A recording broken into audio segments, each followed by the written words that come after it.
पळत पळत आले, झोके रिकामे झाले होते म्हणून, आणि मी यायच्या आधी लगेच ऑक्युपाय झाले. कोण बोलेल आमच्याकडे बघून की आम्ही 24 वर्षाची मुलं आहोत. हा इथे लहान मुलाच्या गार्डन मध्ये येऊन खेळतोय. हा बघ, हा तेच ट्राय करूया. बाकी कसे पळतात. इथे ही झोका घेते आणि इथे लहान मुलगी थांबलेली आहे बघा. लहान मुलं थांबलेली झोपायसाठी, रिक्वेस्ट केली 2 सेकंडसाठी. आणि ही मोठी मुलगी आहे आणि त्यांचा झोका अडकून ठेवलाय.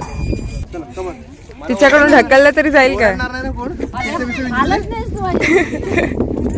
हलणारच नाही, मी तेच म्हंटल तुला. बाबा काय जीव जाईल तिचा. ढकलू नको. कसला ओरडला तो.